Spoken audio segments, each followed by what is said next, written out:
국어 교과서 여행 중에 수필편 우리 지하부터 시작하겠습니다.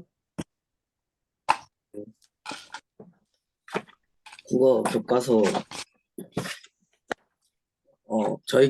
우리 교과 교과서에 나오는 책은 여기에 두 개 정도 나왔는데 자기가 학교에서 봤던 익숙한 이야기가 있어. 하경이가 먼저. 나는, 어, 나는 첫 번째 글인 관계는 첫인상부터 시작된다라는 수필이 나왔던 거를 1학기인가? 2학기 처음에 나왔던 걸 기억해. 다른 글도 나왔던 게 있는 것 같은데 그렇게 막 기억나는 건 없고 제일 기억나는 건 관계는 첫인상부터 시작된다라는 글이었던 것 같아. 하령이는 나는 나무과 볶음 어떤 점에서 다를까랑 우리 몸은 단맛을 사랑해가 우리 단원에 나왔던 걸 기억해. 성현이는 나도 이거 관계는 첫인상부터 시작된다 이게 2학기에 그때 중간인가 기말인가 그때 시험에도 한 번 나왔고 그래가지고 이게 되게 익숙했어. 이렇게 국어 교과서 여행이라는 책에 뭐 우리 교과서에서 나온 책이 있지만 다른 교과서에서 나온 책이 있는데 이런 걸 읽으면은 어떤 점이 좋다고 생각해? 나는 약간 다른 학교의 책까지 한 번씩 다 읽어보면서 뭔가 국어를 배운 거를 다시 복습할 수 있는 기회가 마련된다고 생각하는데 성현이부터. 뭔가 이게 그리고 이야기가 되게 뭔가 길지 않으면서 그래도 좀 내용은 담고 있고 이런 식의 이야기가 많으니까 좀 되게 유익하지 않을까. 사랑이는 내 생각에는 음, 다른 어느 교과서든 아마 비슷한 교과 과정을 배운다고 들었거든. 그런 걸 들어보면은 좀 내가 배운 지식을 그냥 응용해 볼 수 있는 아예 다른 교과서인데 그래도 과정은 비슷하니까 내가 배운 거는 그래도 응용할 수 있는 그런 게 있지 않을까?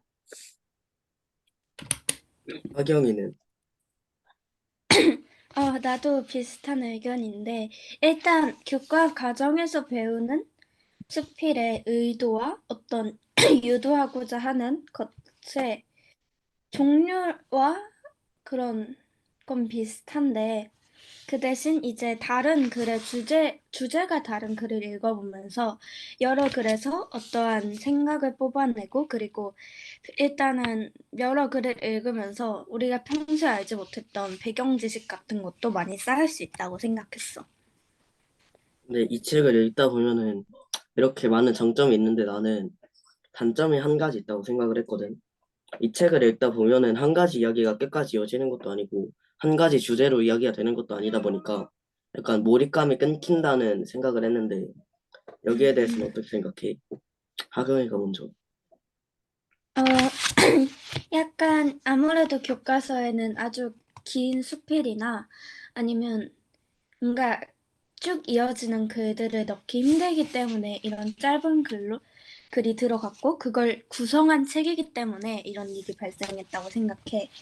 근데 일단은 한 번에 읽었을 때 오는 뭔가 머릿속에서 섞인다거나 몰입감이 끊긴다는 건 분명한 단점이 될 수도 있고, 그리고 분명히 그런 점은 있는 것 같아. 그래서 나는 이 책을 한 번에 읽기보다는 몇 개씩 자신이 이해할 수 있는 만큼 끊어 읽고 한 글에 대해서 더 생각해보고 여유를 더 읽으면은 그런 단점도 극복하고 이 글에 대한 이해도가 더 높아지지 않을까 싶어.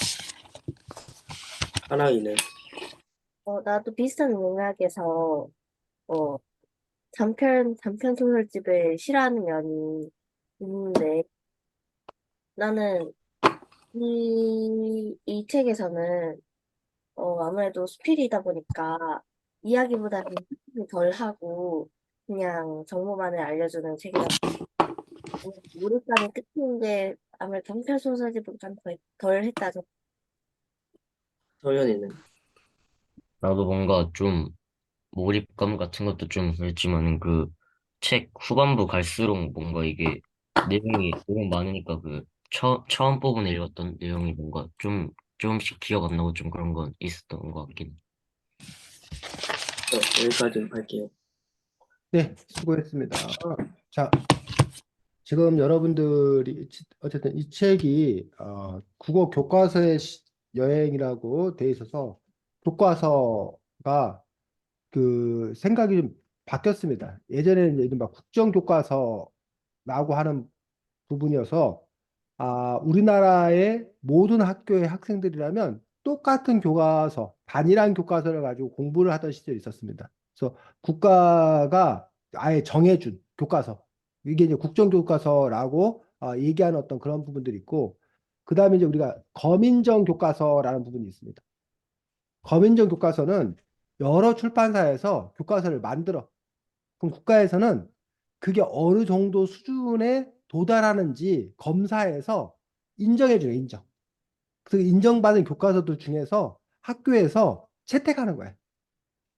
나는 A 출판사 교과서를 채택할 거예요. 우리는 B 출판사 교과서를 채택할 거예요라는 부분에서 학교마다 선택의 자유를 주는 거예요. 그 다음에 이제 세 번째가 이제 이른바 자유발행제 교과서가 있어. 이거는 국가가 개입하지 않아. 국가가 개입하지 않고 진짜 자유롭게 그냥 교과서를 이렇게 채택할 수 있는 그런 부분이 있고 아예 무교과서. 교과서가 아예 없는 거야. 그냥 선생님들 각자 개개인이 그냥 그 뭐야 수업 목표에 따라서 그 교재를 자기가 만들 수도 있고 그냥 어떤 걸 임의적으로 채택해서 쓸 수도 있고 이런 식으로 이제 그 나라들마다 그 시스템이 다르고 우리나라 같은 경우는 과거에는 이제 국정교과서 시스템에서 지금 현재는 거민정 교과서 정도까지 이렇게 한 그런 부분들. 그래서 근데 우리나라 과거에 워낙 국정교과서 시스템이 강하다 보니까 교과서적이야라고 하면 또 단일한. 그래서 모두가 다 똑같이 보는 것들. 그래서 그런 것들이 갖고 있는 그 효율성, 편리성 이런 것도 좀 있어. 그리고 이제 그 국가 입장에서 그 생각을 주입한다는 거. 국가의 어떤 이데올로기나 목표에 따라서 하나의 방향으로 쫙 끌고 간다는 것들. 그래서 이제 그리고 그 뭐야 강원도에서 배운 사람이나 뭐 충청도에서 배운 사람이나 만나면 그 시대 사람들은 다 똑같이 그 공감한 어떤 그런 부분이 있었다는 거예요.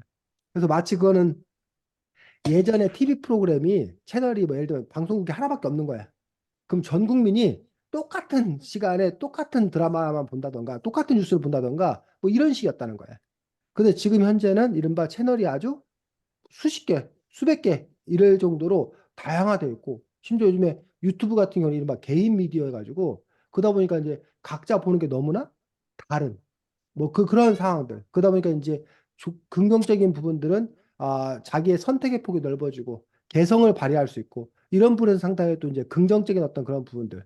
하지만 과거에 같은 어떤 그런 통일성 이런 것들도 갖지 못하는 그런 한계들이 이렇게 있는 건데 지금 현재 이제 요 우리나라 지금 선생님 정확히 모르겠는데 중학교 정도가 아마 이 거민정 교과서 책일 거라고 알고 있고 그래서 이제 이 책 마지막에 보면 이 여기에 실린 수필들의 출처가 나와. 그래서 뭐 비상교육, 금성출판사, 동아출판사, 천재교육, 지학사 한 5개 정도가 창비, 한 6개 정도 출판사에서 아마 지금 교과서를 발행하고 있는 것 같아. 그래서 이제 학교 선생님들이 우리 학교는 어떤 교과서를 채택할, 어떤 출판사의 교과서를 채택할 건지를 논의해서 그러다 보니까 각 학교마다 이제 그 교과서가 다른 그런 상황이 있는 것들을 볼 수가 있습니다. 자, 두 번째로 얘기하고 싶은 것들이 교과서에 수록된다. 라는 것들이 갖는 의미가 있다는 거예요. 그러니까 교과서에 어떤 작품을 수록할 때는 아무 작품이나 싣는 게 아니에요. 그래서 작가들 입장에서는 내 작품이 교과서에 수록됐다라고 하면 사실은 가문의 영광이야. 가문의 영광. 특히 옛날 같은 경우는 그게 더 강했지, 강렬했지. 내 작품이 최소한 학생들이 옛날에 뭐한 학년에 한 50만 명, 100만 명 그렇게 있으면 그럼 최소한 50만 명을 읽는 거예요. 그리고 이제 매년마다 있는 거니까 그게 엄청난 독자를 형성하는 어떤 그런 부분 때문에 교과서에 실린다라고 하는 어떤 그런 분들은 대단한 어떤 그런 명예이고 어느 정도 이게 검증된 이란 어떤 그런 의미를 갖는 어떤 그런 작품들이고, 그 실질적으로 여기 수필에 있는 그런 분들의 어떤 그런 작품들이라던가 이 수필을 쓴 분들이 사실 우리나라에서 내노라 하는 분들이 유명 수필가로서 유명한 분들이 상당히 많아. 이 책 안에 실려 있는 어떤 그런 작품들만 봐도 뭐 그런 점에서 특별히 의미가 있고, 그런데 이제 아이러니한 거는 모순된 건 사람들이 교과서는 또 재미없어 해. 왠지 교과서 하면 거부감부터 그래가지고 뭐 이러다 보니까 교과서를 또 이렇게 벗어나려고 하는 그런 시도가 있는 그 점에서 상당히 뛰어난 걸 갖다 놨는데 오히려 교과서 안에 들어갔다는 이유로 멀리하는 그런 또 이렇게 이율배반적인 어떤 그런 일들이 벌어지기도 하더라는 얘기. 하지만 그럼에도 불구하고 어쨌든 교과서에 수록되었다고 하면 상당히 검증된 어떤 그런 라고 이렇게 여겨질 수 있습니다. 그 다음에 예전에는 그 교과서가 같았기 때문에 시험을 그냥 교과서에서 같은 걸 냈었어. 그 뭐 학교 내야 이제 같은 걸 보니까 상관이 없는데 학교 밖 시험, 뭐 수능 시험이라든가 뭐 이런 부분들. 근데 그러다 보니까 이제는 특정 교과서에 있는 거를 낼 수가 없는 거야. 그렇게 됐을 경우는 그 학교 그 교과서를 배운 애들한테만 더 유리한 거잖아. 그러다 보니까 이제 교과서 공통된 아니면 교과서 바깥에 다른 지문을 갖다가 끌어다가 내던가 그래야지만 이제 그 공평성들을 가질 수 있게 되는 그런 또 이제 문제가 생겨나는 거고, 그런 점에서 이제 그 과거에는 모두가 똑같을 때는 교과서만 달달달 외우면 된다고 생각이 들었어. 근데 지금은 그게 교과서마다 다 다르기 때문에 교과서도 하나의 그냥 교재 교재에 불과한 거, 좀 나은 교재라고 여겨지는 거기 때문에 과거에는 교과서가 이렇게 절대시화된 어떤 그런 부분도 있었는데 지금은 그 위치가 많이 내려와서 그냥 교육 과정의 교육 목표를 달성하기 위한 하나의 수단 정도로 이제 교과서의 그 위치가 내려온 또 그런 부분들도 있는 걸 볼 수가 있습니다.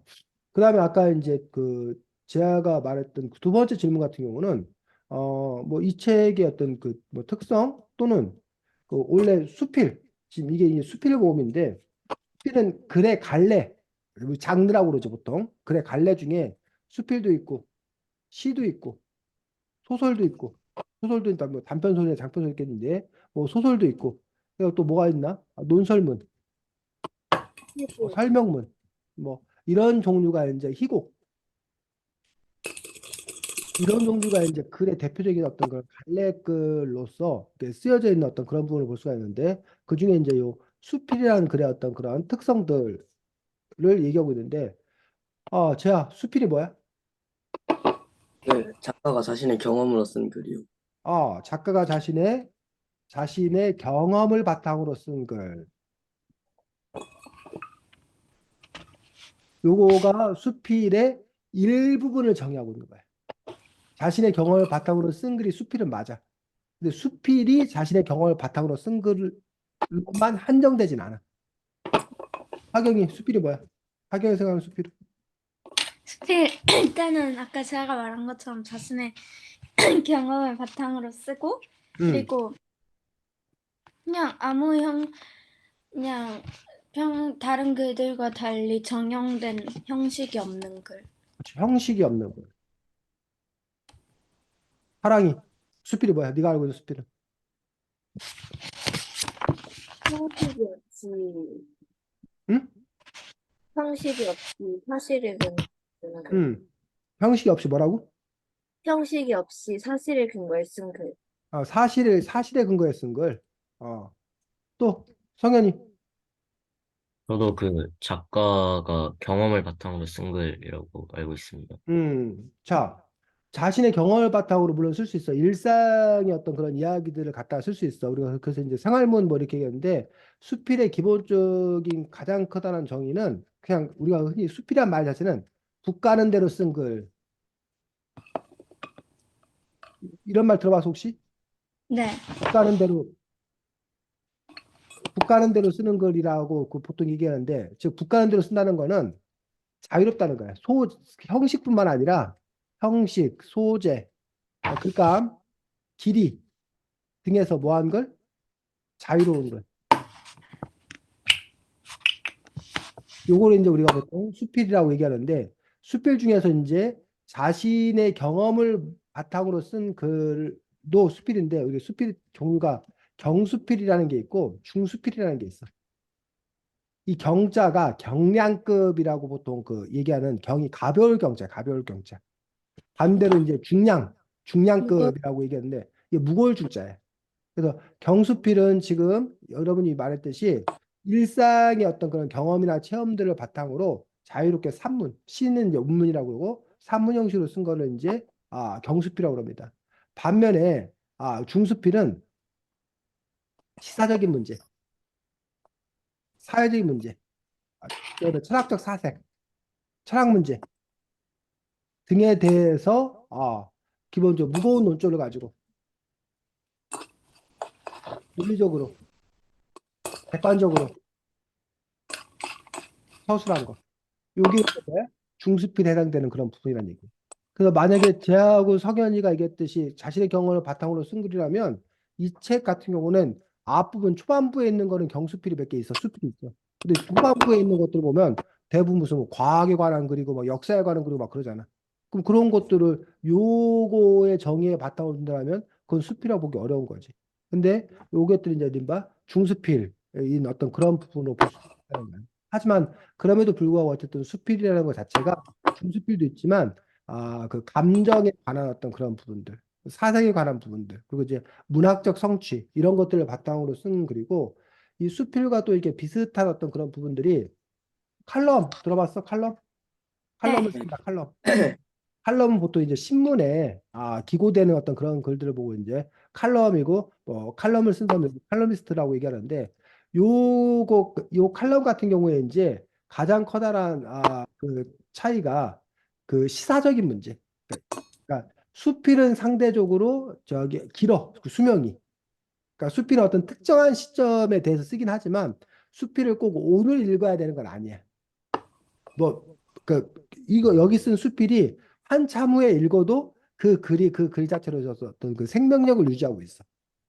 근데 이제 칼럼 같은 경우는 상대적으로 신문이 이제 매일매일 발행되거나 주간 단위로 이렇게 발행되기 때문에 그 뉴스가 물론 나중에도 의미가 있긴 하지만 그 특정한 시점에 더 의미가 있는 거야. 그러다 보니까 이제 신문 칼럼 같은 경우는 상대적으로 수필에 비해서 그 당시의 시대적인 문제라든가 풍속이라든가 이런 거에 대해서 어떤 그 견해를 갖고 이렇게 쓰는 글. 그래서 보통 기사가 신문 기사는 객관적 보도해야 돼. 객관적 보도. 객관적으로. 그 사실의 바탕을 둔 사실 보도인데 비해서 칼럼은 칼럼니스트 개인의 주관적 의견이 들어있는 글. 요게 이제 칼럼 같은 경우가 이런 부분들인 거예요. 근데 이제 이 칼럼보다도 수필 같은 경우는 오히려 더 이제 그 감정이나 이런 것들이 더 들어가고 더 이제 문학적인 어떤 그런 포인트들이 들어가는 어떤 그런 부분들. 그래서 수필과 칼럼은 또 상당 부분 많이 겹치기도 하는 그런 부분들을 볼 수가 있습니다. 그래서 수필이 보통 이제 우리 영어로는 보통 수필이 뭐라고 그래? 네? 수필을 영어로는 보통 뭐라고 그래? 에세이. 아, 에세이 쓴다고 얘기를 하지. 그래서 여러분들, 그래서 에세이도 사실은 범위가 되게 넓어. 에세이도 여러분들 학교에서 무슨 페이퍼 간단하게 작성하는 것도 다 에세이 쓴다고 얘기를 하거든. 그 범위 자체가. 그런 것처럼 이게 수필도 상당히 범위가 넓은 그런 부분들을 볼 수가 있습니다. 그래서 그러다 보니까 수필 같은 경우는 다른 글에 비해서 꼭 그런 건 아닌데 짤막짤막 그런 게 온고지 뭐 한 10장 정도, 뭐 20장 정도, 뭐 이 정도의 그런 부분으로 되게 짤막짤막한 그 호흡들을 갖고 있는 거고 수필도 이제 특별히 이제 수필 집을 해서 이렇게 시집처럼 이렇게 한 사람이 개인 이렇게 묶을 수 있어.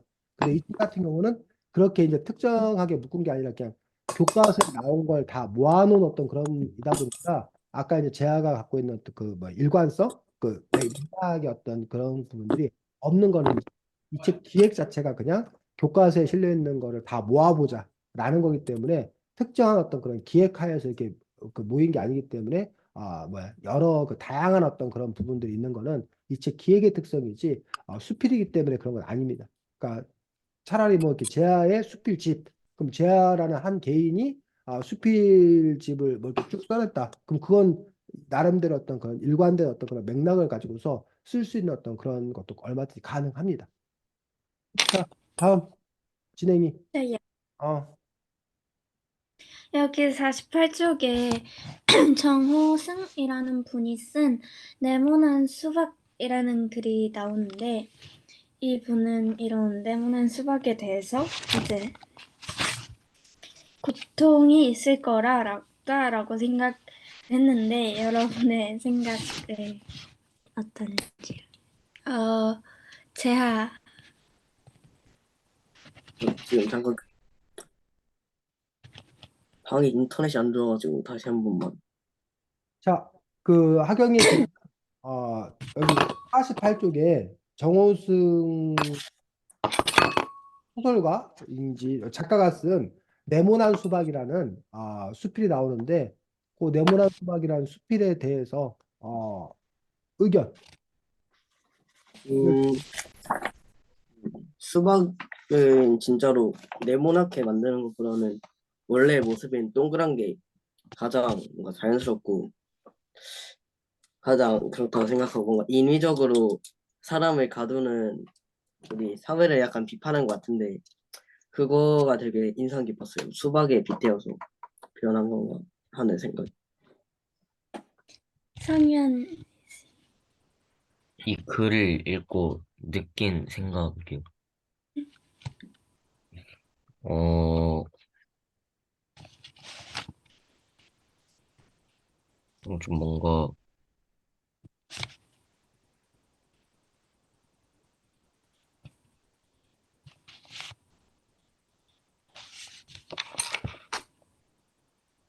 어, 별로 이제 딱 어떤 생각이 들지는 않았어가지고, 잘 모르겠어. 하랑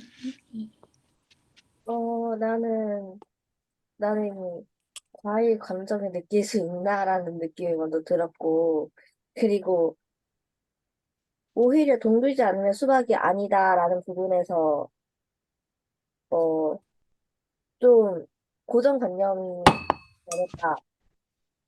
그냥 오히려 둥글지 않아도 수박이다. 오히려 둥글지 않아도 수박인데, 네모난 것도 수박이고, 동그란 것도 수박이고, 오히려 세모난 것도 수박일 수도 있는데, 애초에 본질은 수박인데, 어, 그렇게 생각을 하는지 일단 이해가 너무 안 갔고, 그리고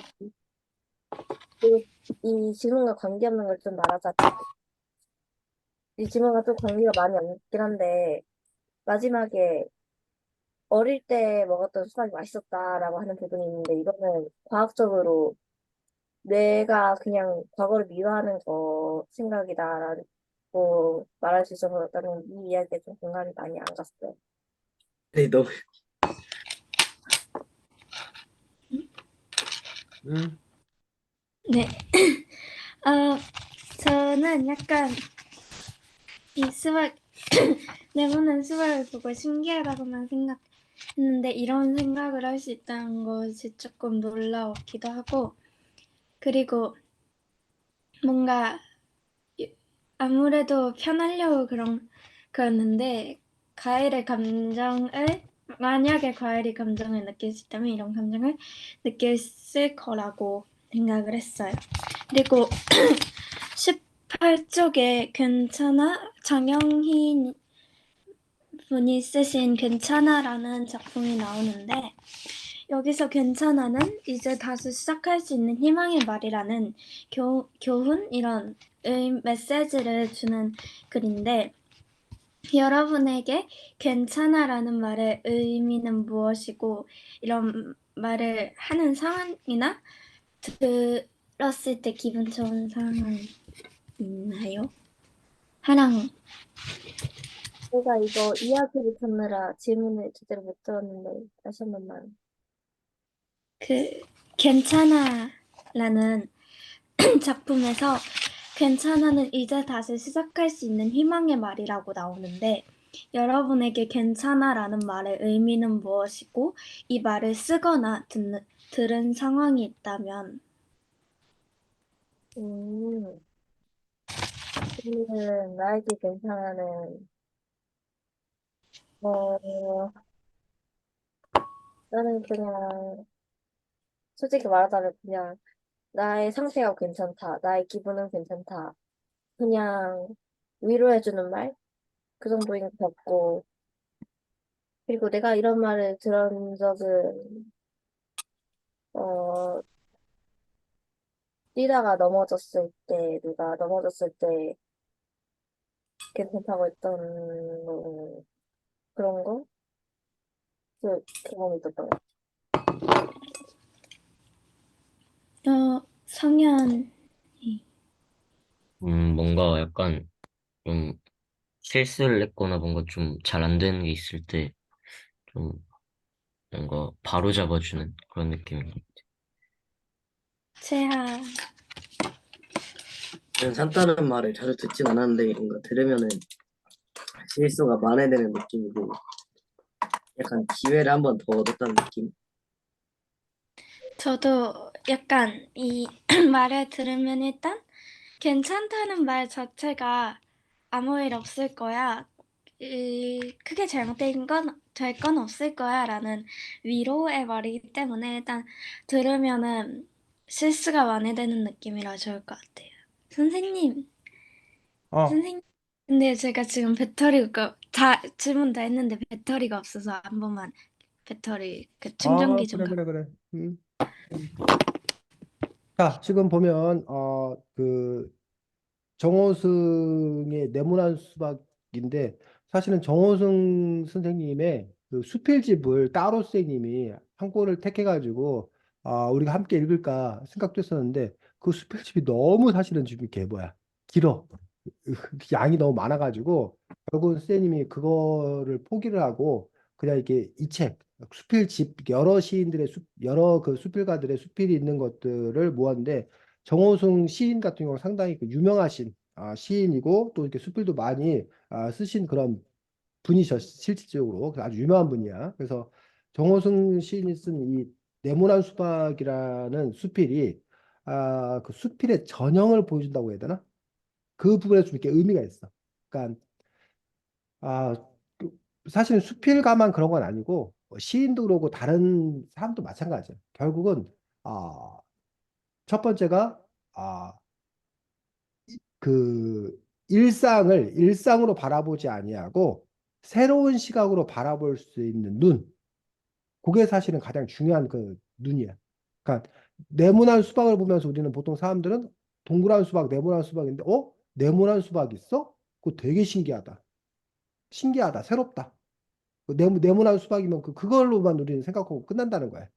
근데 그 네모난 수박을 보면서 다른 생각을 해보는, 다른 생각을 해볼 수 있는 어떤 그런 태도, 자세들. 요게 이제 작가들의 어떤 기본적인 어떤 그런 태도고. 그래서 하락이나 재하나 뭐 승현이나 하경이나 여러분들이 좋은 글을 쓰려고 하는 가장 기본은 바로 남들과 다른 시각, 다른 눈으로 바라볼 수 있는 어떤 그런 힘을 갖고 있어야 된다는 거. 그 부분이 일단 중요한 그런 부분들이고 두 번째 중요한 부분들은 요 수박의 이야기인데 그 수박의 이야기에서 수박의 이야기 뭐 끝나는 것이 아니라 그거를 사람들이 보편적으로 느낄 수 있는 인생의 지혜, 삶의 본질 이런 문제로 연결시키는 어떤 그런 힘, 그런 힘을 갖고 있어야 돼. 그래서 그 글에 뭔가 깨달음, 사람들에게 공감을 불러일으킬 수 있는 뭔가를 그런 메시지를 줄 수 있어야 돼. 그 두 가지가 결합이 돼야 되고 그 다음에 이제 거기다 이제 하나 더 덧붙인다면 좋은 표현, 문학적으로 좋은 표현들, 아름다운 표현들 요 삼박자가 맞춰지면 정말 좋은 수필이 될 수 있다라고 얘기를 하는 거야. 그래서 그 수필에 따라서 이제 요 세 부분이 어느 요소가 더 이제 강하냐라는 부분은 조금 좀 달라질 수 있다고 생각이 드는데 하랑이 같은 태도도 상당히 좋은 태도지. 그러니까 이 네모난 수박이라는 글을 읽으면서 하랑이는 또 다른 해석을 하는 거야. 또 다른 시각으로 바라보는 거야. 그러면 하랑이는 또 그런 하랑이의 어떤 그런 새로운 시각을 또 글로 표현할 수 있으면 또 다른 종류의 또 수필이 될 수 있다는 거지. 근데 어쨌든 이 시인이 네모난 수박이라는 걸 통해서 뭐 수박 아까 이제 하경 같은 경우는 수박의 입장에서 생각을 해본다는 게 놀랍다. 그것도 물론 놀라워. 근데 네모난 수박 이야기를 통해서 이 시인은 사실은 수박 얘기를 하고 싶은 건 아니야. 수박 얘기는 미끼야, 미끼. 오히려 하고 싶었던 얘기는 뭔 거야? 제야, 사람들이, 하랑이. 사람들이 저희, 틀처럼 자라나는 거. 음, 틀처럼 하나의 모양으로 자라나는 거. 음. 성현이, 너는 어떻게 봤어? 그 음. 수박에 대해서 네모난 수박 이 글을 통해서 정호승 시인이 원래 진짜 하려고 하는 얘기는 네모난 수박 얘기 아니라 뭔 얘기를 하려고 하는 거야? 그 수박에 빗대서 뭔가 음, 뭐라 그래야 되지? 좀 뭔가 요즘 뭔가 좀 틀에 갇힌 좀 그런 사회에 대해서 얘기하는 거거든요. 제안 어떻게 봤어? 음. 뭔가 뭔가 우리 사회에서 강요하는 뭔가 많은 것들 있잖아요. 음, 그거에 대해서 뭔가 약간 수박에 빗대어서 표현한 것 같아요. 그렇지. 하경이는 네모난 수박의 이 정호승 시인이 뭘 얘기하려고 하는지. 어, 그냥 그 처음에는 약간 미끼로 수박에 대해서 얘기를 하는데 뒤에서는 우리의 삶의 변화 속도와 우리도 인간으로서의 맛과 향기 많은 결과를 이뤄서는 안 된다 이런. 음, 그래서 이 시인은 결국은 현 세태에 대한 어떤 그런 비판을 담고 있는 거야. 그러니까 그 전에 이른바 둥근 수박은 그 둥근 수박을 뭘로 산정했냐면 자연적인 삶, 타고난 대로 살아가는 어떤 그런 삶. 반면에 네모난 수박은 인공적이고 인위적인 삶, 강요된 삶. 근데 그것들이 단지 수박의 어떤 그런 삶뿐만이 아니라 우리 인간이 과거에는 그냥 자연스러웠던 그런 삶을 살았다라면 지금은 뭐 속도에 따라서 외부의 어떤 그런 요구에 따라서 그거에 맞춰서 살아가는 것 때문에 또 다른 이 사람은 그 네모난 수박을 아까 하랑이는 발전이고 그 안에 본질은 똑같고 뭐 편리고 이런 걸로 봤다라면 이 사람은 오히려 기형적인 삶으로 보는 거예요. 그러면서 우리 인간의 어떤 그런 삶이 과연 이런 삶이 과연 더 행복한 삶이냐, 더 좋은 삶이냐라는 점에서 오히려 과거의 삶을 그리워하는 그런 마음들을 이 작품 속에서 표현하고 있는 거예요. 그러면 이제 우리가 이제 아, 이런 생각에 동의하는 사람들 입장에서는 어쨌든 네모난 수박 이야기를 통해서 그걸 끌어냈다는 것들 자체가 더 신기한 거지. 더 새로운 거지. 더 설득력 있는 거지. 그런 점에서 이제 의미가 있고 물론 이제 그거에 대해서 이제 갸우뚱하는 동의하지 않는 사람도 있는 거지. 동의하지 않는 사람도 분명히 있을 수 있다고 생각이 들고 오히려 이제 둥근 수박만 있었는데 네모난 수박을 만들 수 있다는 것들이 그런 창발적인 생각을 했다. 그러니 우리도 그렇게 창발적인 사고로 나아가고 시도해야 된다. 오히려 이런 류의 메시지를 담은 글도 얼마든지 쓸 수 있을 거란 얘기예요.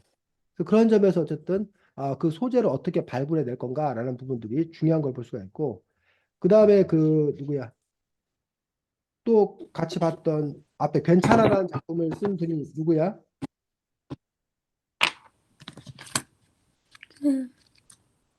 그 장영희 장, 장영희 그냥 쌤인데 교수님이시고 2009년도에 이제 돌아가셔서 이분도 이제 상당히 그 당시에 이제 많은 사람들이 안타까워했던 그런 분이에요. 이분 상당히 유명했던 그런 분이셔서 어렸을 때 본인 스스로가 이제 소아마비 장애인이었기 때문에 어쨌든 그 장애를 딛고 살아갔던 어떤 그런 의지였던 그런 인물로서도 상당히 이제 화제가 되었던 주목받는 그런 분이시고 이 괜찮아라는 어떤 그런 수필이 아까 성현이나 재하가 얘기했던 자신의 어떤 그런 경험에서 우러나는 이야기들을 바탕으로 쓰고 있는 것들. 근데 이제 단지 내 경험을 갖고 이 얘기를 쓰면 그냥 일기때 생활물에 불과한 게 되는 거야. 근데 여기서도 이 괜찮아라는 어떤 그런 부분들에서 역시 이것들을 보편화시키가 보편화. 보편화시킴으로 해서 이것들이 갖게 되는 의미가 이렇게 더 커지는 그런 부분들을 볼 수가 있습니다. 그래서 때때로 이렇게 괜찮아라는 어떤 그런 말 한마디가 누군가에게 삶의 희망이 될 수 있다라는 어떤 그런 부분들에서 따뜻한 위로의 메시지를 주고 있는 것들. 그래서 이제 자기의 경험 플러스 20쪽에 보면 그 가수 김현철이라는 그 사람이 뭐 옛날에 그뭐 친구 찾아주는 어떤 그런 프로그램에서 친구 찾기 프로그램. 그러니까 이거는 자기가 뭐 하는 거야? 본 거지, 본 거.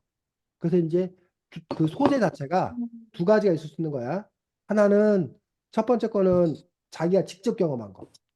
두 번째 거는 자기가 직접 경험하지 않고 어떤 책에서 본 거, 드라마에서 본 거, 뉴스에서 본 거, 이런 걸 갖다가 그 글감으로 삼을 수도 있다는 거지. 결국 여러분들이 내가 뭐에 대해 그러니까 글 쓰는 순서가 이게 두 가지 경우가 있어. 하나는 여러분이 어떤 특별한 경험을 한 거야. 아니면 뭐 어떤 영화를 본 거야. 뭐 아주 인상 깊은 영화를 본 거야.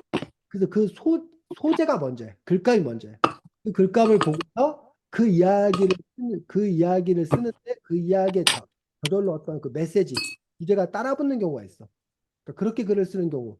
사실은 처음에 글을 쓰는 경우에는 그렇게 쓰는 경우가 더 많아. 근데 이제 그 다음에 이제 글을 쓰는 경우가 순서가 바뀌는 거야. 내가 어떠한 메시지를 전하고 싶어. 내가 어떤 이야기를 내가 하고 싶어.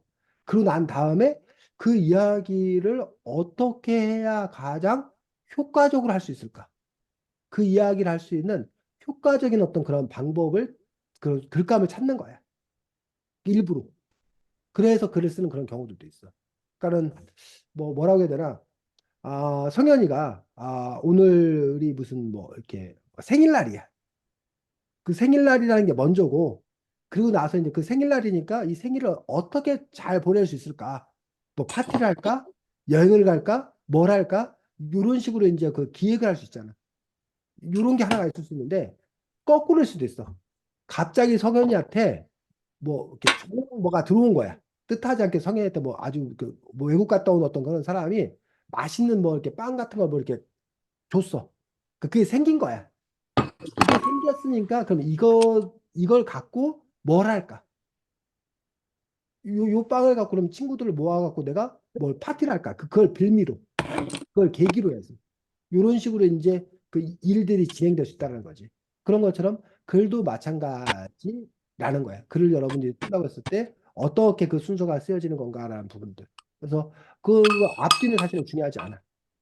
여러분 상황에 따라 그것들은 달라질 수 있는 어떤 그런 부분이라고 봅니다. 자, 다음 하경이. 하경이 했고. 가만있어 봐. 하랑이? 응, 네. 하랑이가 지나갈 차례지, 하랑이.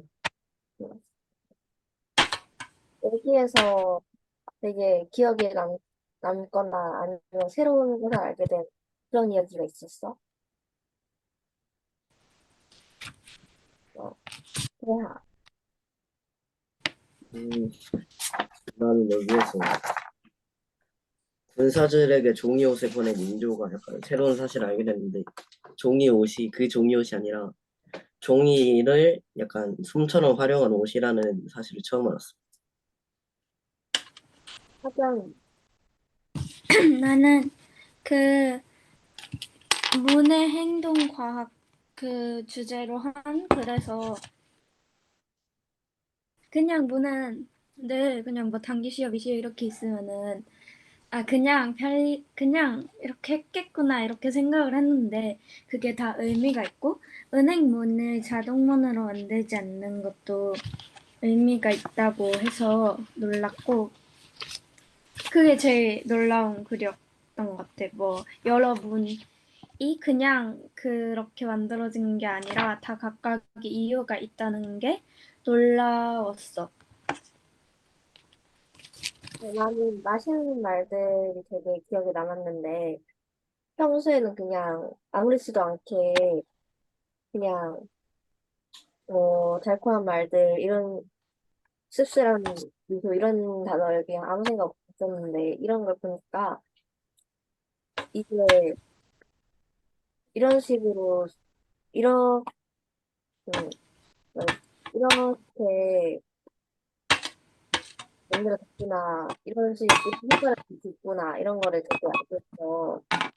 없이 그냥 하나의 형용사로 그냥 봤었는데 이걸 보니까 알게 되어서 것 같아. 선생님, 왜 성현이는 안 시켜?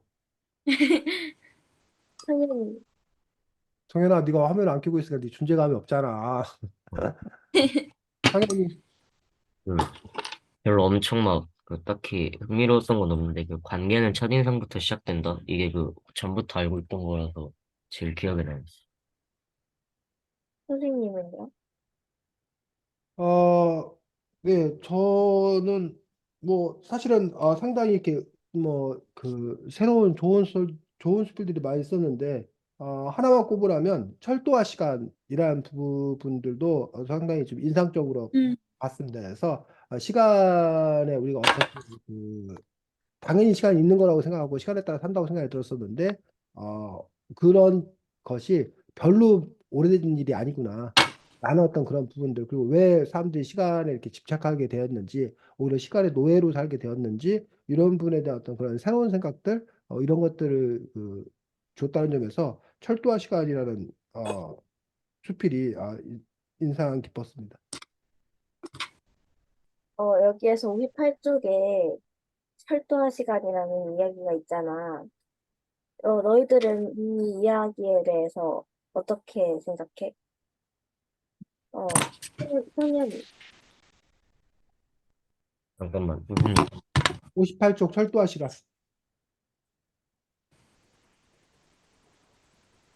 어,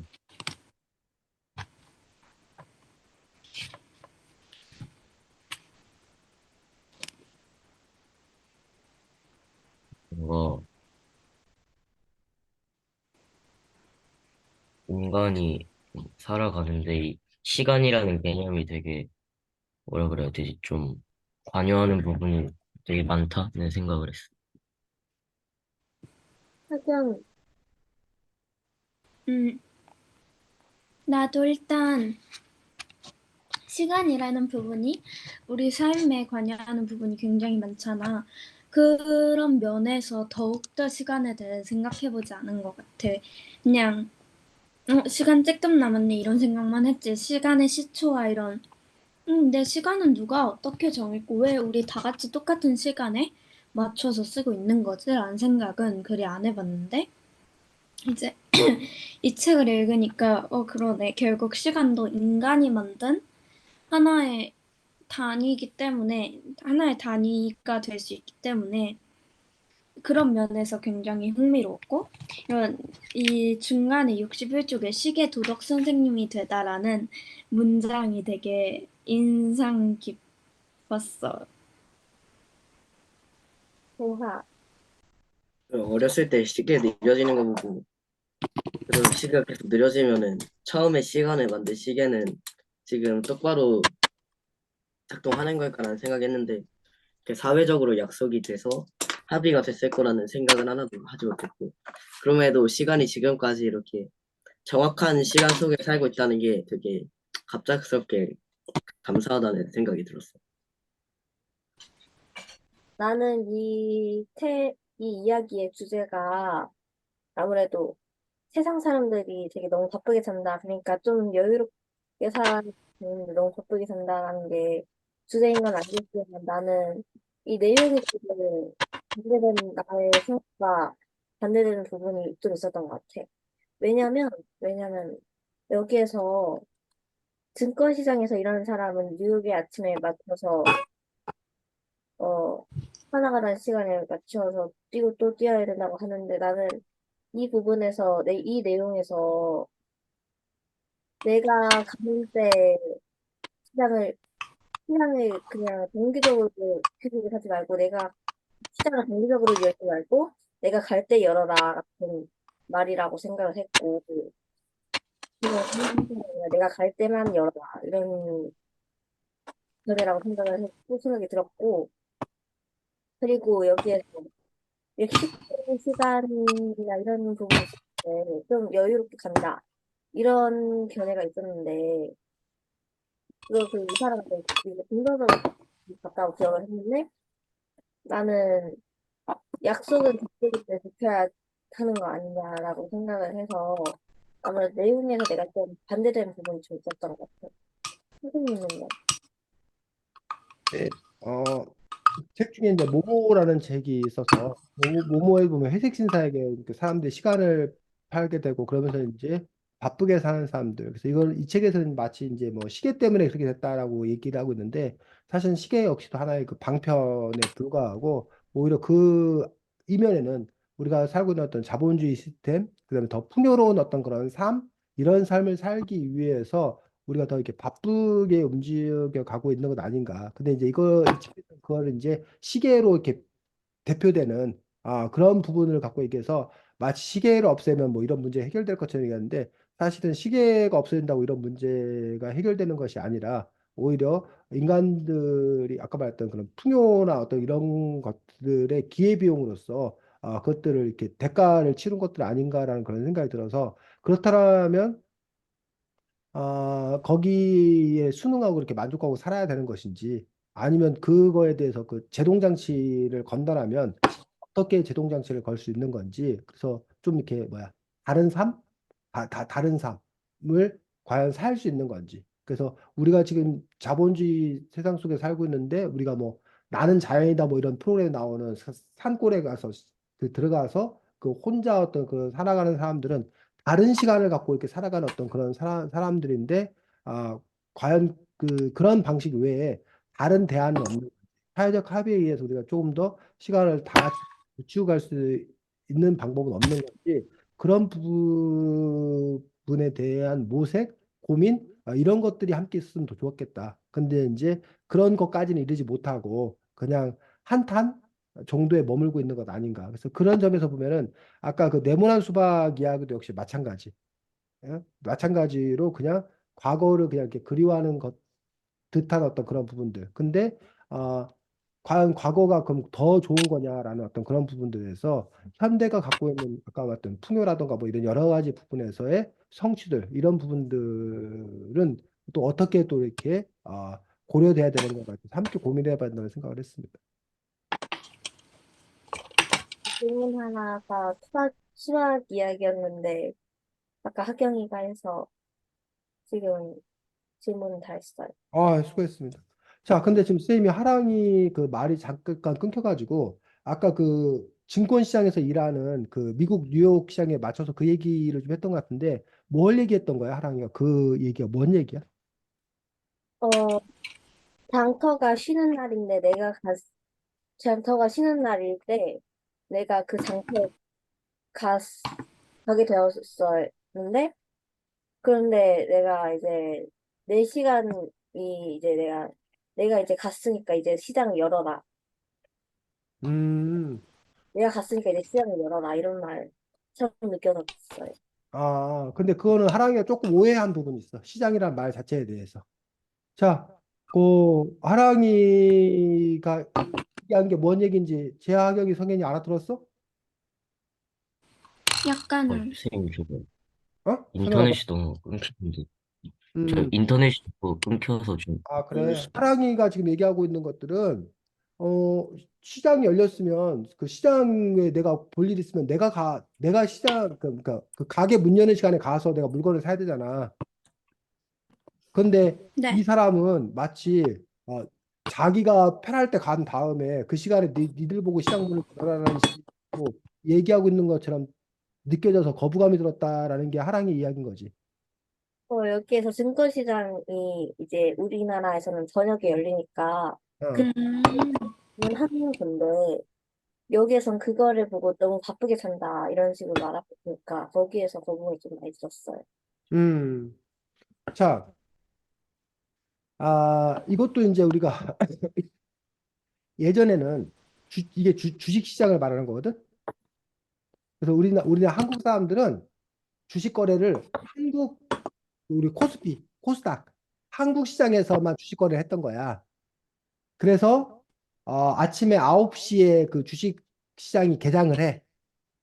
그래서 오후 3시 반에 끝나. 그래서 9시부터 3시 반까지 그 시간 안에 주식 그 사고 팔고 할 사람들은 뭐 스마트폰이 됐든 컴퓨터가 됐든 그걸 갖고 접속을 해서 그 주식 그 가격에 따라서 사고 팔고를 했단 말이야. 9시부터 오후 3시 반까지. 그 한국 시장에서는. 근데 지금은 한국에 사는데 미국 주식을 우리 한국 사람들이 마음대로 사고 팔고 할 수 있게 됐어. 시스템이 통일되면. 근데 근데 미국 주식시장은 미국 기준 아침 9시부터 오후 3시 반까지 열리는 거 쉽게 말하면. 근데 한국과 미국이 시차가 있잖아. 그러다 보니까 한국 입장에서는 미국 시장이 한국 밤, 그러면 이제 서머타임이 해제돼 갖고 11시 반에 시작을 해. 그래갖고 아침에 7시에 끝나. 그러니까는 미국 주식을 사고 팔고 하려면 밤을 새야 돼. 그래서 이 책의 저자가 얘기하고 있는 것들은 뭐냐면, 이거 사실 이걸 갖고 이제 그 인터넷 시간 세계화된 어떤 그런 시장에 대해서 얘기하고 있는데, 세계화되기 전에는 한국 사람들은 한국의 그 리듬만 맞춰서 살면 됐다는 얘기야. 그 세계화가 되어서 기회가 많아진 반면에 이제는 한밤중에도 일해야 되는 사람이 생긴 거야. 그래서 하경이가 미국 시장에 투자를 하려면 그걸 또 도와주는 증권회사 사람들이 있어야 되는 거잖아. 그 증권회사 사람들은 밤새 근무를 해야 돼. 그러니까는 낮에는 한국 시장 때문에 근무해야 되고, 밤에는 미국 시장 때문에 근무해야 되고, 그러니까 24시간 체제가 됐다는 얘기야. 그러면서 사람들은 더 힘들게 살아가고 있다는 거지. 물론 이제 한 사람이 24시간 근무하진 않아. 어? 밤 시간에만 근무하는 사람도 있고. 그래서 저기도 마찬가지지, 우리가. 편의점. 옛날에는 그냥 밤에 한 9시나 이 정도 되면 가게가 문을 다 닫았잖아. 그럼 다 같이 그냥 잔 거야. 그리고 아주 소수의 인원, 경찰, 뭐 소방관, 음. 당직자 이런 사람들만 밤에 뭐 했다는 거야? 지켰다는 거야. 아니면 군인 중에 순번 돌아가면서 보초를 서. 그럼 40명 중에 한 2명만 깨가지고 보초를 쓰는 거야. 한 2시간씩 돌아가면서. 나머지는 잠자고. 그런데 지금은 편의점부터 시작을 해서 24시간 하는 어떤 그런 그 가게들이 많잖아. 그러다 보니까 밤에 근무하는 사람들이 상당히 많아. 또 그 사람들 때문에 그 사람들 또 뭐야 태우고 다녀야 되니까 버스 새벽 2시까지 하고 택시도 밤새 저기 하고 대리운전기사 밤새 저기 하고 이런 식으로 되는 어떤 그런 과정 속에서 사람들의 어떤 그런 삶은 더 바빠지고 더 힘들었다는 거야. 이 책의 저자는. 근데 그러면서 과연 그런 것들이 행복한 삶이냐, 좋은 삶이냐라는 부분에 대해서 그러니까 물음표를 제기하고 있는 거거든. 근데 그 이면에는 외국인들이 한국 와서 최고 좋아하는 것들 중에 하나가 뭐냐면 밤에 언제든지 뭐 할 수 있다는 거야. 돌아다닐 수 있는. 나가 돌아다닐 수 있고 밤에도 흥미롭다는 거야. 밤에도 뭐 가서 마음대로 먹을 수 있고 놀 수 있다는 거야. 자기네들은 7시 8시면 깜깜해지고 아무것도 여는 데 없어 심심하고 재미없는데. 그러니까 결국은 누군가의 재미와 즐거움을 위해서 또 다른 누군가는 뭐 한다는 거야? 희생해야 되는 희생.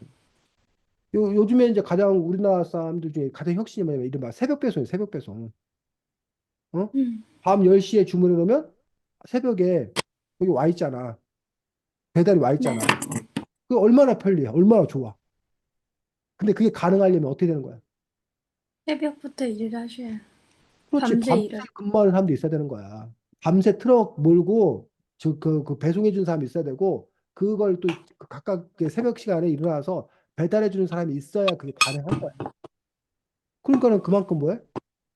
누군가는 그 바쁘게 그 기회 비용을 지불하면서 살아야 되는 거지. 비용을 지불하면서 살아야 되는 거지. 그런 점에서 그러면 새벽 배송 안 하면 되지 사실은. 예전처럼 그냥 저기는 아침부터 저녁에만 하는 거다. 그럼 모두가 다 그냥 그 잠잘 수 있잖아.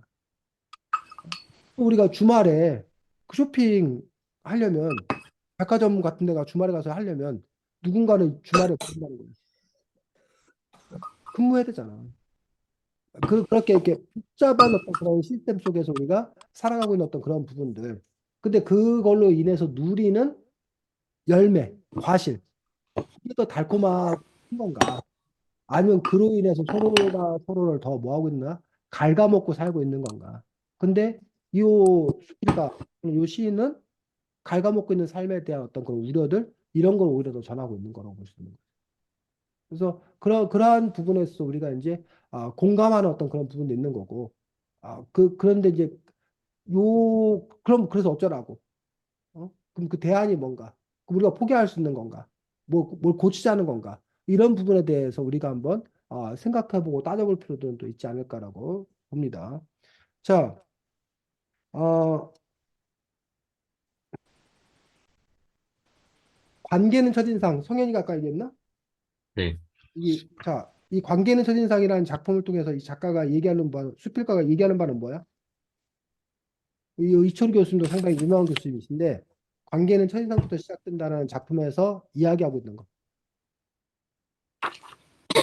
그 첫 인상에만 너무 그렇게 하지 말고 음, 좀 그 보이는 것만이 아니라 좀 다른 그런 면들도 있을 수 있으니까 좀 음, 너무 첫인상에만 매달리지 말아. 그런 느낌인 거예요. 그렇지. 그 얘기를 효과적으로 하기 위해서, 설득력 있게 하기 위해서 꺼낸 게 뭐야?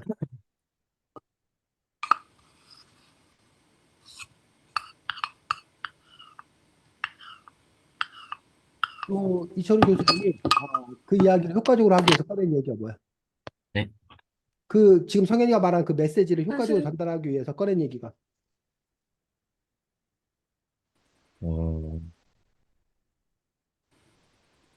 어, 그 십조개. 가설 검증 바이어스. 그렇지. 가설 검증 바이어스라는 거에 새로운 지식을 주는 거야. 새로운 정보를 주는 거야. 사람들은 누구나 가설 검증 바이어스라는 것들을 갖고 있다. 그게 이제 우리가 다른 말로는 확증 편향이라고 얘기해. 확증 편향. 그래서 사람들은 정보를 다 들은 다음에 뭘 결론을 내리는 게 아니야. 자기가 미리 결론을 정해놓고 그 결론을 뭐 할 수 있는 더 이렇게 보충할 수 있는 거는 막 받아들여. 그 자기 결론, 자기 의지하고 뭐 하지 않는 거든. 맞지 않는 걸 맞지 뭐 않- 한다는 거야? 배제시키는 거야. 배척하는 거야. 그러면서 내 말이 맞지 뭐 이런 식으로. 그것들이 갖고 있는 어떤 그런 문제들에 대해서 이야기를 하고 있는 것도 볼 수가 있지. 그러면서 이제 이른바 혈액형. 우리나라 사람들이 과거에 A형은 소심하다. 어? AB형은 성격이 지랄 맞다. 그다음에 뭐야? O형은 활달하고 쾌활하다. 뭐 이런 식으로 그 성격을 이렇게 규정 지어놨는데 혈액형과 성격의 관계에 대해서 그거를 맹신 아주 이렇게 신뢰하는 나라가 두 나라밖에 없다는 거야. 어느 나라 어느 나라? 몰라? 그게 몰라? 혈액형 잘 따지는 나라가 혈액형과 성격을 이게 예민하게 민감하게 반응한 나라. 두 나라 중에 한 나라는 알 거 아니야, 최소한. 하랑이 어디? 우리나라. 우리나라 대한민국. 대한민국 사람들 혈액형 엄청 따진다는 얘기야. 또 하나는 우리나라 옆 나라. 일본. 일본. 그 혈액형과 성격이 일본에서 시작됐고 우리나라 사람들이 따지는 거야. 심지어 외국 사람들 중에는 자기 혈액형이 무슨 형인지 모르는 사람도 많다는 거야. 근데 우리나라 사람들이 그렇게 예민하다는 거야. 근데 이 책에 또 그거 역시 이제 가설 검증 바이어스 때문에 A형 중에 활달한 사람의 이야기는 이렇게 배제시켜 버리는 거야. 그 A형이 중에 소심한 사람이 있으면 맞아. 너 A형이라 그런 거야. 막 이런 식으로 확증 편향을 더 간다는 거지. 이것과 똑같은 맥락으로 요즘에 제일 핫한 게 뭐야? 요즘 그 이른바 MZ 세대라는 분에서 제일 핫한 게 MBTI MBTI 역시 MBTI는 성격 유형이 몇 가지래? 16인가? 16가지? 그러니까 그 혈액형 네 네 가지가 그냥 16 네 가지가 그냥 몇 가지로 늘은 것뿐이라는 거야?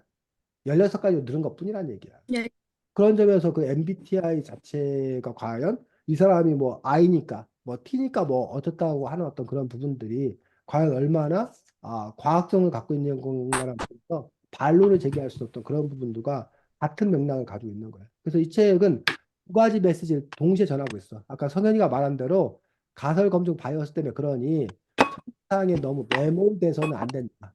여러분 개개인적으로. 근데 이 사람이 그걸 얘기하고 있는 게 아니라 마지막으로 얘기해요. 우리 모두 두말할 필요가 없겠다. 결국 우리가 가설 감정 바이어스에 사로잡혀 있는 한 우리 모두는 첫인상에 쓸데없는 신경을 쓸 수밖에 없다는 이야기가 된다. 그래서 첫인상에 뭐 신경 쓰지 말아라가 아니라 이 사람은 근데 결론이 가설 검증 바이어스를 다 갖고 있으니 우리는 결국 첫인상을 뭐 할 수밖에 없다? 중요하게 여길 수밖에 없다. 그러니까 이게 달라지는 거야. 여러분 각자는 다른 사람을 보고 첫인상으로 판단하지 말라는 얘기야, 이 사람은 조언이.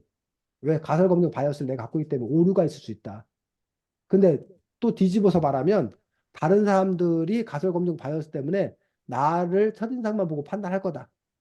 그러니 너가 손해 보지 않으려면 다른 사람에게 첫인상을 좋게 보일 수밖에 없다. 그게 현실적으로 어쩔 수 없다.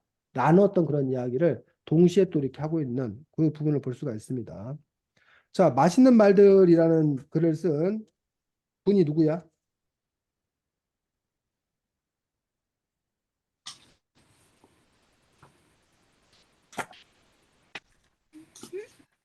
정주리 스님이거든. 이 정주리 스님의 이력을 잠깐 봐봐.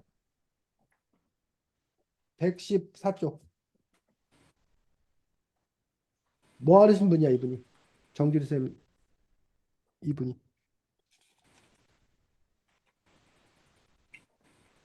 미술? 응? 미술, 아니지, 114쪽. 정주리 스님이. 정주리. 정성순, 아. 국어학자? 국어학자야, 국어학자. 국어학자기 때문에 쓸 수 있는 수필이라는 거야. 이 사람이 언어 연구가이기 때문에 맛에 관한 어떤 그런 말들을 갖고서 쓸 수 있다는 거야. 결국 수필을 쓴다는 것들은 그 분야에 대해서 자기가 잘 알고 있어야지만 가능하다는 거지. 그런 점에서 보면 66쪽에 아까 그 누구야? 하경이가 자동문, 은행문, 고분은 네. 이력이 또 뭔가 봐봐. 이재인 쌤인데 건축학. 이재인 쌤님은 건축학이니까 문이나 이런 것들에 대해서 평상시에 관심과 배경지식을 갖고 있는 분이라는 얘기예요. 그래서 많은 사람들이 수필을 쓸 때 자기가 잘 아는 거, 자기가 배경지식을 갖는 거, 이런 걸 갖고 쓰는 거야. 자, 제아가 그 했던 148쪽 인조 군사들에게 종이 옷을 보낸 인조는 조희진 쌤이거든. 조희진 쌤님은 156쪽에 보니까 이 사람은 뭐 하시는 분이야? 민속, 뭐에 대해 연구하는 분이야? 어? 사회학과 박사. 의류학과, 민속학과, 사회학과 그 박사학위를 받은 분. 그래서 옷과 의생활에 대해서 원래 연구자라는 거야. 그러다 보니까 이런 글을 쓸 수 있는 게 가능하다는 거야. 그래서 이제 쌤도 이제 군사들에게 종이옷을 보내 인조해가지고 요 글도 상당히 쌤한테 이제 놀라웠어. 놀라웠던 그런 부분 중 하나가 처음 알게 된 낙폭지라는 거. 낙폭지가 뭐야? 그 과거 시험에서 쓰고 종이요. 답지로 쓰였던 거. 그렇지. 종이가 귀했기 때문에 시험에 응시하던 그 종이를 모아가지고 이렇게 썼다는 거예요. 그래서 낙폭지 이런 게 있었어? 라고 새로운 지식을 줬다는 점에서 그 신선함. 그런 부분들이 이제 좋은 글의 요건들 중에 하나예요. 남들이 잘 모르는 어떤 그런 희귀한 어떤 그런 일을 발굴해가지고 전해주는 거. 그 새로운 걸 전해주는 거. 그 소지 자체를 특별하게 해주는 거. 이게 좋은 글의 조건 중에 하나예요. 그 다음에 또 하나, 이 군사들에게 종이옷을 보낸 인조가 나름 쌤한테 충격적인 부분이 있었는데, 제안은 이 글이 왜 의미가 있었어? 그 인조가 약간 종이옷을 보냈다는 게 처음에 딱 생각을 이걸 보고 생각이 들었을 때는 약간 얇고 약간 여름에 입을 것 같은 그런 옷이라 생각했는데 두껍게 하면은 좀 따뜻할 것 같기도 하고 음, 솜 대용으로 쓰였다는 게 되게 신기했어요. 그렇지. 그 자체도 신기한데, 쌤은 왜 신기했냐, 왜 놀라웠냐면, 인조에 대해서 사실 쌤이 굉장히 부정적인 생각을 갖고 있었어. 인조하면 음, 떠오르는 게 삼전도의 구려. 아. 인조가 이제 이른바 광해군 이른바 그 뭐야, 등거리 외교를 통해 중립 외교를 통해 가지고 이동 외교를 통해서 어떤 그걸 피할 수 있었는데 그 광해군을 몰아내고 인조가 반정을 일으켜 가지고 임금이 됐잖아. 그로 인해서 물론 우리나라에 쳐들어오는 청나라 놈들이 나쁜 놈들이야. 병자호란 일으키는. 하지만 그 빌미를 제공한 게 또 우리나라의 어떤 그런 부분 책임이라는 부분도 있다는 얘기야. 그러다 보니까 인조에 대해서 좀 이렇게 부정적인 인식이 있었고 그 남한 선생이 숨어가지고 결국 나중에는 그 삼전도의 굴욕이라는 굴욕을 느낀 어떤 그런 부분에서 인조 임금에 대해서 쌤이 상당히 좀 이렇게 뭐야 약간의 부정적인 어떤 그런 마음이 있었고 근데 이 글을 딱 보는 순간, 야, 그 군사들을 걱정하는 어떤 그런 마음을 가진 따뜻한 마음을 가진 임금님? 이라는 이미지가 확 들어오는 거야. 그러다 보니까 좀 당혹스럽고 놀라운 어떤 그런 측면들이 있었다는 거지. 그래서 우리가 보통 임금하면 뭐 지 목숨만 생각하고 뭐 자기 살궁림하고 뭐 이런 식으로 좀 이렇게 약간 부정적인 어떤 그런 생각을 하고 있는데 이 사실 임금이 이렇게 뭐야 백성의 부모로서 이렇게 군사들의 어떤 그런 부분들까지도 걱정하고 고민했던 어떤 그런 면모를 보여주는 그런 부분들이 있기 때문에 그런 점에서 어쨌든 뭐야 기존의 인식을 좀 이렇게 깨뜨리는 그런 점에서 이렇게 의미가 있다는 거죠. 그래서 선생님이 그래서 뭐 인조가 뛰어나다 이 얘기를 좀 하고 싶은 게 아니라 수필이 어때야 되는 건가라는 어떤 그런 부분에서 바로 낯섦, 새로움 이런 거를 주는 수필이 좋은 수필일 수 있다는 거죠. 그래서 다음 주 글쓰기 과제는 뭘 것 같아? 당연히 수필 써오기. 그렇지. 여러분들이 수필을 써오는데 여러분들이 수필 여러분들이 생활 속에서 있는 것들에 대해서 여러분들이 한번 대로 아까 말했던 인생의 지혜 아니면 남들과 공감할 수 있는 어떤 그런 부분들로 사색을 통해서 여러분들이 여러분 나름의 어떤 그런 깨달음들을 어떤 여러분 일상의 어떤 그런 삶에서 쓰는 것도 가능하고 또는 이 책 뒷부분에 보면 아까 군사를 보낸 인조 같은 경우는 일상의 경험이 아니잖아. 역사 지식에서 끌어온 거잖아. 또 뒤에 보면은 아까 뭐 우리는 보면 단맛을 사랑해 이거 같은 경우는 인류학적 지식에서 그 끌어온 거.